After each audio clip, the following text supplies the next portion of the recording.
Hey, it's H here, and on today's video we're checking out DOT. Now this is an update video on DOT, so if you would like to see the overall wave count for DOT, you should check out the previous video. Now let's check out some classical analysis, technical analysis for DOT first before we jump into Elliott Waves. Currently we're sitting below all the daily moving averages, which is really bearish. Currently we're battling with a few different levels. The highest that we did was actually a higher high, which is bullish sign. However, if we are not going to make another higher low, meaning we shouldn't be breaking this area here around $16, then this could turn again to the downside and be bearish. Now if we manage to hold these levels around here, we could be making some kind of impulsive structure upwards. This is the first one that I had previously shown, and this was the idea that we had primary 1, 2 and intermediary 1, 2 here, making this a super bullish structure heading upwards as an impulsive structure. Now if you don't know what this is and would like to learn more, there is a basic video series on my channel for Elliott Wave analysis or Elliott Wave theory that I would suggest you to check out. Also, more resources could be found on around YouTube if you so choose to learn. Now let's go ahead with the Elliott Wave count. So this was basically the most bullish that we can find this to be.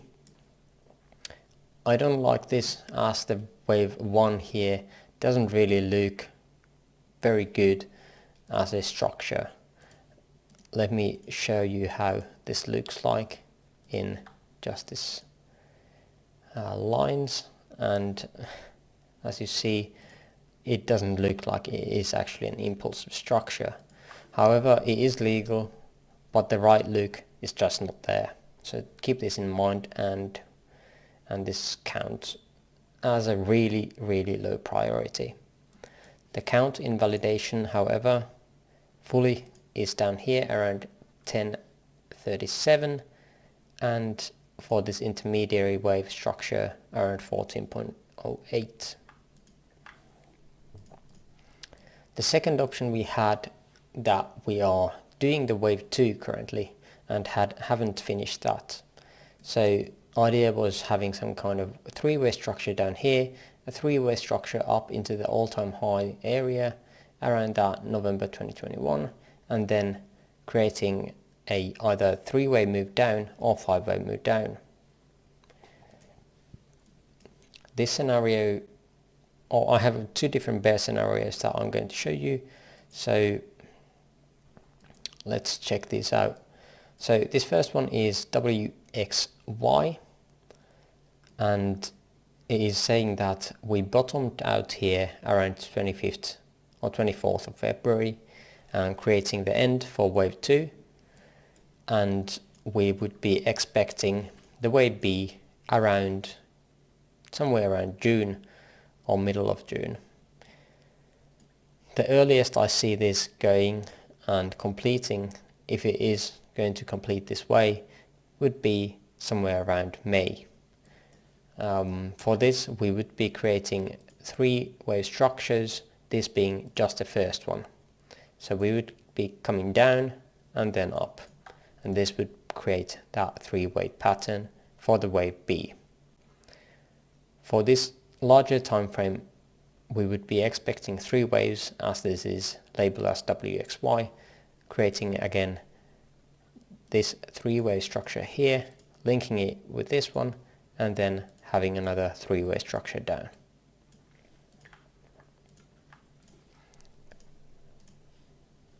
Here's the second scenario. Instead of wave A bottoming here, we bottomed a bit earlier around January 2022 and created this ABC here. Now the difference here is that this could already been done, this B wave, and time-wise it has almost came to the one-to-one extensions of this move from the top to here. So that is a major difference between these two counts, and why, if this is to play out downwards now, I would be preferring this count over the other. Also, neither of these counts really retraced a lot. The case where we had ended here, the A wave, around the $16 mark, not there,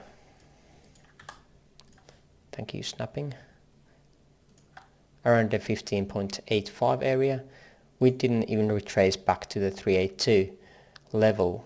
However, if we ended our count here at around the $14 mark, we barely hit that 0.382 level. Now, neither of these counts are really showing us that this is actually done, just because this hit a Fibonacci level. This level is often used for wave 4 as well on impulsive count structures, correcting the wave 3 to 4. So, but trying to get that 5-way move down is a bit trickier.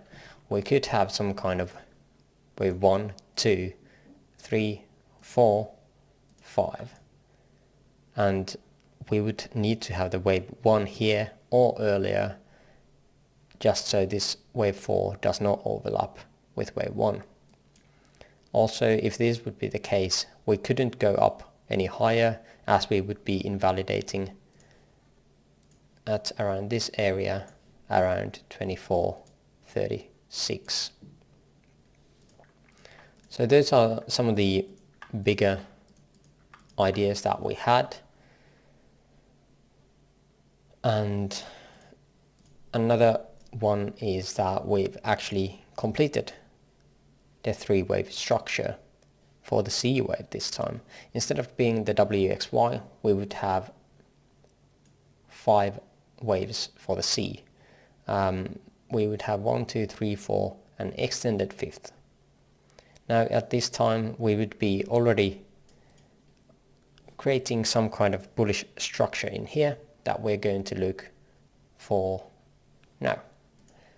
So first option, let's get a bit closer to ours maybe, is this option where we have an expanding diagonal. Why expanding? Because if we take an what is this called, extension tool, trend-based fib extension from all the way down here, from the bottom of wave 1 to the top of wave 1, and bring it down to here to end of wave 2, we get this 1-to-1 extension here, meaning that wave 3 is larger than wave 1, which again means that wave 4 should be bigger than wave 2 to be able to be a expanded diagonal. Let me move out this line here, and we see that this is the case. This is the measured target for the expanded diagonal for 1-to-1 with the wave 2 for the wave 4. As we see that wave 4 is larger than wave 2, making it illegal. Now this doesn't mean that wave 4 is done. It could go something like this and it would be still legal. There's no real issue for it to being there, other than this looks currently more like a channel than a expanded diagonal. However, it is legal already. Now for the 5th wave target, we had the 1-to-1 extension again.